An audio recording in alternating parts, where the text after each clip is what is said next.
Shane Van Gisbergen goes back-to-back at Sonoma once again.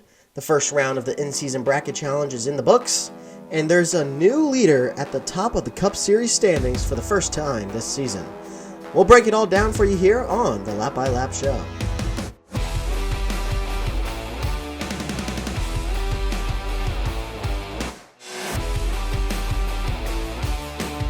Alright everybody, welcome back to the Lap by Lap Show. Be sure you're following and subscribing and liking and all of that good stuff on YouTube and or Spotify. That's where I post these episodes once a week, sometimes twice a week if we've got a lot to talk about. Also be sure you're following my X account, amcconnell0423. That is amcconnell0423, so we can talk racing live 24/7. Alright. SVG back-to-back once again at Sonoma, the second time he has swept the weekend in the NASCAR National Series in his second full-time season. Picks up his second win of the season? Yeah, second win. He won at Watkins Glen earlier in the year where he had to really work hard for that one, coming from the back of the field with about, 15 laps to go, 18 laps to go, something like that. And now I know it didn't look like it today, but he had to work for this one too. Chase Briscoe was right on his heels. SVG leads 74 laps, but Chase Briscoe was in the top 5 pretty much all day. Was on the same strategy as SVG, just couldn't quite get in front of him. I think if he had one, maybe 2 more laps left in that race, he was probably going to get him. I thought he was going to kind of throw it deep in there in the final turn, the hairpin. On that last lap. He did not, out of respect for SVG. I really love it. I'd love to see that. And he actually almost got there. He got right to his bumper, just couldn't get enough on him to wiggle him too much and make a pass on the final corner. Shades of Tony Stewart, Denny Hamlin a few years back. Speaking of Denny Hamlin, he had a good day today until he got taken out. I think that was at the beginning of stage 3 he got taken out, maybe. Ends up coming home 26th, but there's a new leader in the NASCAR Cup Series standings, and that, my friends, is the one and only Denny Hamlin. I mean, just, 4 or 5, maybe 6 weeks ago, he was 100 and something points back behind Tyler Reddick, and now after Sonoma, he has cut the lead down and down and down and down until finally he is the first driver not named Tyler Reddick to be at the top of the Cup Series standings by 1 point. 1 whole point. So you may look at that and think, man, 26, not great. Well, pretty good for him. Came home with 11 points. If he would have come home with 10, he would not be in front of Tyler Reddick. He would have been tied, actually. But you could also say the same for Tyler Reddick. He came home with 2 points today. He finished dead last. I think it was 4 laps down. He had a power steering issue. Power steering is an issue that you don't want to have anywhere, but specifically on a road course. So what do you want to do first? Do we take a look at the standings, or do we take a look at the Sonoma Raceway results? I think let's talk about the results real quick, because I was talking about Chase Briscoe. I'll bring that back in here real quick. 37 points on the day for him. Pretty solid. I guess we'll go back to standing. We'll kind of flip-flop back and forth, so just bear with me, guys, here. But Chase Briscoe actually lost a spot in the standings today. He fell from 10th to 11th, and that's because his teammate, Christopher Bell, with the fractured wrist and everything, jumps 2 spots and takes over the 10th position, standing 12 points behind Daniel Suarez, who got jumped by his good friend and teammate, Carson Hocevar, who had a busy day.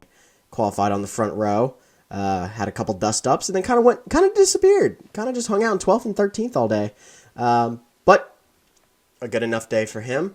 He jumps up a spot. So, SVG, Chase Briscoe, and Ty Gibbs. What a day for Ty Gibbs. Joe Gibbs Racing had a great day. Obviously, Chase Briscoe coming home with 37 points.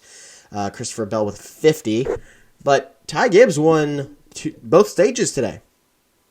When everyone was flipping the stage and short pitting, or going long and pitting with 3 laps to go in the stage to get the track position, Ty Gibbs stayed out for the points in the stages. And it worked out for him. He had a good enough car to win both stages, start at the back in stage 3, and work his way all the way to the front. And that's exactly what he did. He came home third. What a day. 54 points for Ty Gibbs. Huge points day for that 54 team. Jumps Kyle Larson and puts him 18 points ahead of Mr. defending champ Kyle Larson himself. So Ty Gibbs moves up to 4th. Ryan Blaney stays the same. Obviously, we talked about the swap at the top with Denny Hamlin now leading by a point over Tyler Reddick. Larson falls to 5th. Chase Elliott has another rough day. He's kind of had a rough summer. He has just not been able to get the finishes he's needed. We take a look at the last couple races. Sonoma 17th. Coronado 12th after being non-existent all day. Pocono 11th. Okay. Michigan 32nd. He was involved in that ugly wreck with Christopher Bell where he fractured his wrist there. 7th at Nashville. Good. Charlotte 37th. Not good. 24th at Watkins Glen. And then his first top 10 was... Or his last top 10 was at His last top 10 was at Nashville. His last top 5 was at Texas Motor Speedway, which was, if I'm doing my math correct here, 4, 5, 6, 7, 8 weeks ago. It's been 8 weeks since Chase Elliott's finished inside the top 5, and I've been talking all season. I talk about it all the time, how Chase Elliott is Mr. Consistency. But here he is, 165 points behind Denny Hamlin and Tyler Reddick. Kind of brutal. He's got those 2 wins, but this summer has not fared out well for Chase Elliott. Chris Buescher stays put at 7th in the standings. He had an okay day. He just missed out on a top 10. I think he had a couple issues as well. Ends up only coming home with 18 points. He finished in 19th after starting 15th. So he was kind of in the 15 to 20 range all day. Couple other noticeable names here. Alex Bowman. Big top 10 for Alex Bowman. He picks up 32 points, much needed. Let's go see where he's at in the standings now. These are updated. I'm recording this Sunday night, but this will be uploaded probably around 7 a.m. Monday.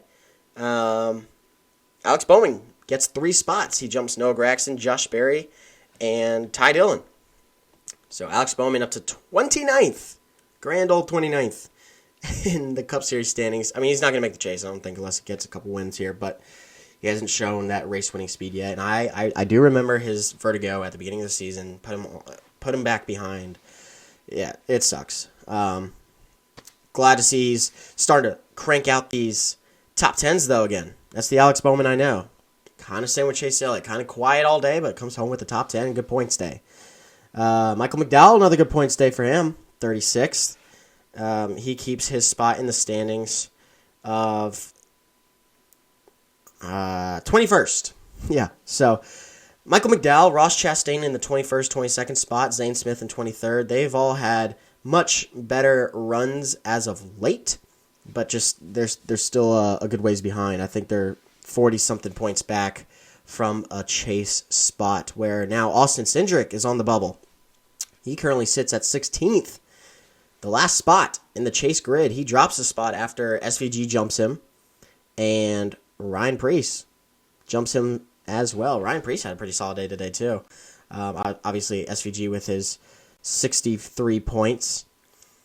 Connor Zilic, top 10. Oh, sorry, Ryan Preece, 35 points. Comes home 8th. But right in front of him, that's what caught my eye. Connor Zilic, what a great day for the 88 Chevy. Career best finish in the Cup Series for him. Probably would have had another top 5, top 10 day last week at San Diego until he got taken out by Austin Hill.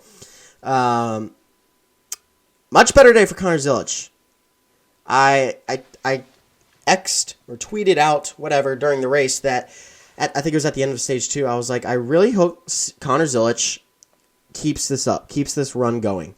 Because we've seen SVG and Connor Zilic battle it out head-to-head, wheel-to-wheel, door-to-door in the O'Reilly Series on these road courses, and it's been so fun to watch. And so I was hoping Connor Zilic would kind of stay top 2, top 3 in Stage 3 and give SVG a challenge. Instead, that was Chase Briscoe who rose to the occasion and gave SVG a mirrorful. I mean, when was the last time we saw SVG win by, like, what, half a second? I can't remember. I don't. Normally he's lapping the field, winning about 15 seconds. So, interesting day. SVG. 8 wins on a road course that is tied, I believe, with Jeff Gordon. No, he's one behind Jeff Gordon. So Jeff Gordon holds the all-time Cup Series record with 9 career road course victories. SVG did tie Tony Stewart for second place on the all-time road course win list. Yeah, pretty good day for him. I think I'm going to save the debate for the road course GOAT topic with SVG for another time.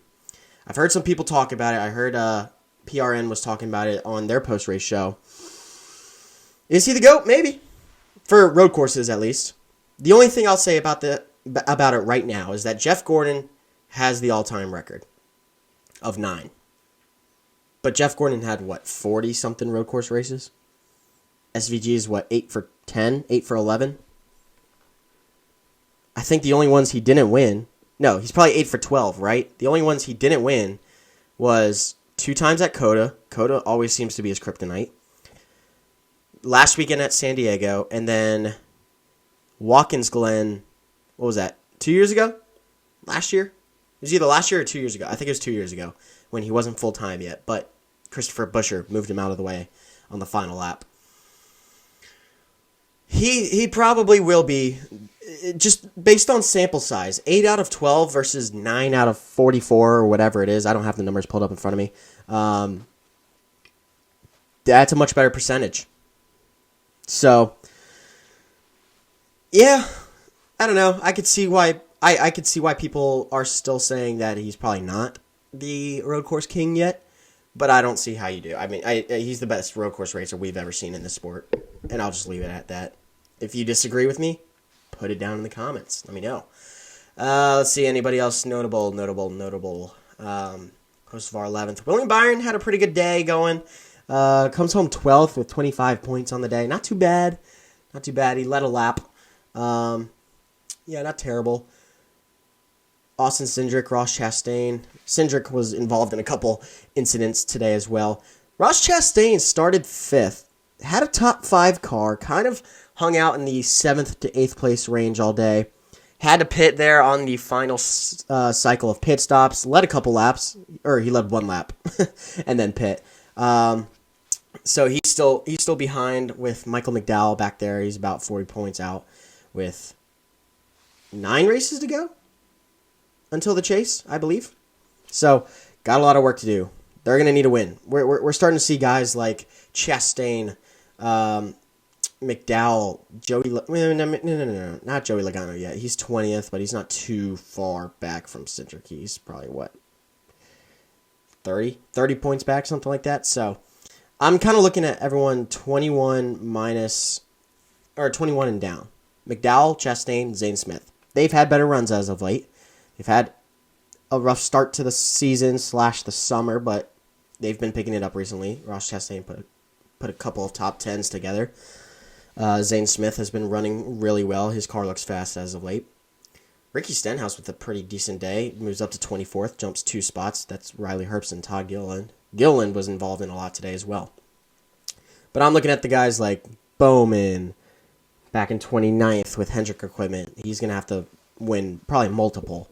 I'm looking in the 21 to 24 range. Michael McDowell, Ross Chastain, Zane Smith. It would help Joey Logano if he got a win. Todd Gilliland, Ricky Stenhouse, whoever you look at. Those are the guys who need a win to even have a prayer at the chase. All right, so that's kind of going to sum everything up. I'll talk a little bit more about some other things as we get into this in-season bracket, round 1 results. We'll go ahead and take a quick look at that. I don't think I'm forgetting anything. Talked about C. Bell's big day. We talked about Ty Gibbs' huge day. SVG with a much-needed win on the final road course of the season. Yeah, I think we covered most of it, but when we go take a look at this bracket like we're about to do, I'll see if anything comes to mind. All right, round 1 in the books.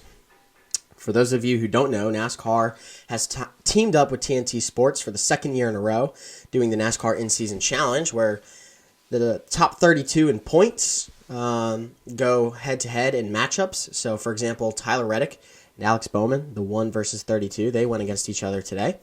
And whoever finishes better moves on to the next round. If you make it all 5 rounds and then win the championship round at Indianapolis at the Brickyard, you win $1 million.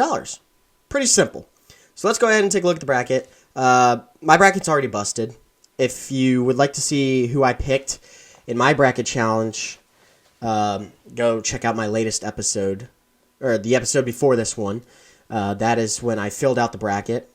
I had Tyler Reddick in the championship round against Denny Hamlin, and there was a great chance that both of them were going to be eliminated today, but then they weren't. So thank goodness for that. But yeah, Reddick is out. Denny survives and advances. Reddick is the second. It's the second year in a row the 1 seed's been knocked out, because Denny Hamlin was the 1 seed last year, and he got in that wreck at Atlanta, and Ty Dillon beat him.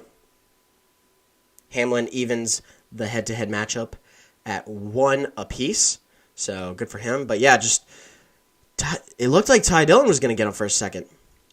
Denny finishes 26th. Ty Dillon finished 35th. But it was close for a while. And when Denny Hamlin got spun out, Ty Dillon was running like 10th, and Denny was back in like 30th. But Denny sticks with it, comes home 26th. Ty Dillon comes home 35th.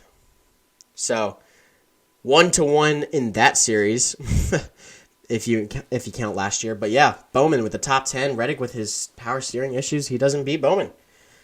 The 1 seed has never won a matchup in the NASCAR in-season challenge. 2 years in a row, the 1 seed knocked out in the first round. Pretty crazy. Bowman will go up against Cindric at Chicagoland, which is round 2 next week. Cindric beats Keselowski. Keselowski 15th, Cindric 13th. That was a close matchup. Cindric was involved in a lot today. Keselowski kind of had a more quieter day. But Cindric, once again, survive and advance. That's exactly what he does. Big upset here. Gilliland beats Suarez. Suarez had a pretty good run going.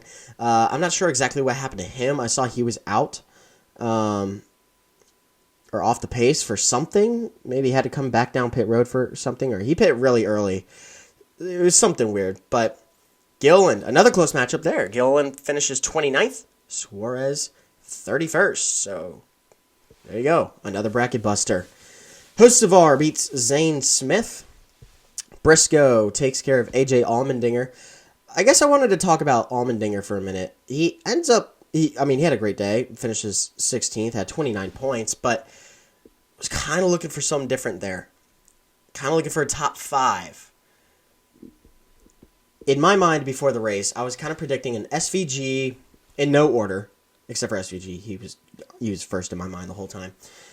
SVG, Allmendinger, McDowell, Zilich, Gibbs. That was my realistic top 5. I'm not shocked by Briscoe. Not really shocked by Larson. Shocked by Christopher Bell. Because racing with a fractured wrist, again, already a struggle. Then you got to hold the wheel while you're shifting with your wrists, and it's a road course, so you're already turning hard. God forbid he had a power steering issue like Reddick did. That could have been bad. But Bell with 50 points today, that was pretty good for him. But Briscoe with a great day. And then Ty Gibbs, like I just mentioned, he beats Austin Dillon in his matchup. They'll go against each other at Chicagoland. That's going to be a fun one. I'm excited. I really don't know who's going to win that one. That'll be good. Bubba and Michael McDowell. McDowell gets the better of Bubba there. Bubba was putting together another decent day. He wasn't as strong as he was at San Diego last week, but a solid day for the 23 team. But McDowell, and then the Bubba got spun out or something like that by Todd Gilliland. They had beef today or something. I'm not sure what all that was about. But McDowell moves on. He'll face off against Chase Elliott, who also spun today. And Gragson, who was involved in that one caution for incident with the 3 or 4 cars that spun out together and dropped debris, whatever. So Elliott moves on. He survives and advances as well. Denny Hamlin, like I said, gets even on Ty Dillon. He moves on. He'll face off against Eric Jones, who beat Joey Logano today. Eric Jones comes home, where was he? 23rd. Logano was 24th. So one position difference there by Eric Jones. Not really an upset, and I said this in my last video when I was going through the bracket. Logano is the 18 seed. Jones was the 15th. But it's kind of an upset when you think of the names. Not harping on Eric Jones, but like look at everything Joey Logano has done. He's a multi-time champion, great racer, storied veteran, and Eric Jones is kind of only really known for winning at Darlington a couple times, and once at Daytona, if I'm not mistaken. Again, not hating on Eric Jones. Congrats to him making it to the next round. That's awesome to see. But seeding-wise, not an upset. Name-wise, I beg to differ. Chris Buescher takes care of Eric Jones' teammate, John Hunter Nemechek. Christopher Bell obviously has a great day, beats Chastain. Byron has a better day than Ricky Stenhouse. He moves on. Kyle Larson beats Riley Herbst. Was Riley Herbst involved? I don't think he was involved in that wreck, but he was just in the back all day. Had a great showing at San Diego last week, tying his career best finish, but this time, no luck on the roll of the dice out in wine country. SVG obviously beats Priest. Had a blast watching Priest on Instagram and X, kind of going back and forth with SVG all weekend, and SVG or Ryan Priest called SVG SV Goliath, and posted like a small person in the wrestling ring against I think it was Roman Reigns or something like that. Forgive me, I don't watch the WWE, but I thought it was hilarious. I like how Ryan Priest was playing into it. But SVG moves on. He'll go against Blaney, who took care of Josh Berry today. That'll be an interesting matchup. But we're going to an oval. It's going to be Chicagoland. We know Blaney's going to be strong. We'll see about SVG, who's had a couple good oval runs this year. Not great, but good. His best one coming at Nashville a few weeks ago, where he had a top 5. That was awesome. But there you go. Yeah, that's the first of the 16 matchups. We've got 8 more this week. The Elite 8, if you will. And then we'll check back in after Chicagoland and discuss another wildcard race at Echo Park Speedway, formerly known as Atlanta. But a great day, nonetheless. Fun day out in the wine country. Great day for SVG, a much-needed day for sure. And I think we've pretty much covered everything. Denny Hamlin to the top of the points. Ty Gibbs, big day. Christopher Bell, much-needed day. Much-needed win for SVG, catapulting himself from 17th to 14th. Ryan Priest has a pretty solid day himself, even though he lost the challenge matchup. He jumps up to 15th and gets off the bubble for just the time being. He's actually only 1 point ahead of Austin Cindric, so he's got some work to do. Eric Jones now below the bubble. He'll have some work to do. And then we talked about Brad, AJ, Joey, Michael, and Ross. They're gonna have to put together a win if they want to be comfortable. What a day in Sonoma. Thank you guys for tuning in to the Lap by Lap show. I'll probably do a Chicagoland preview this week, but maybe don't expect it because I will be traveling a good bit this week, kind of in between moving out of my apartment, so I have a lot going on in my personal life right now. But we will definitely discuss and pick this back up after Chicagoland as well.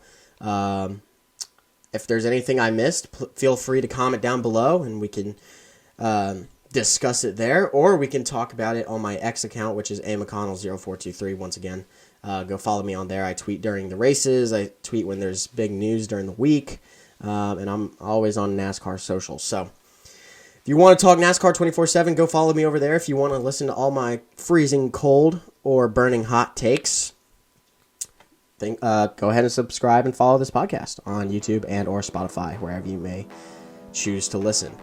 Thank you guys once again for listening to the Lap by Lap show. I will talk to you guys after this week. Have a good one.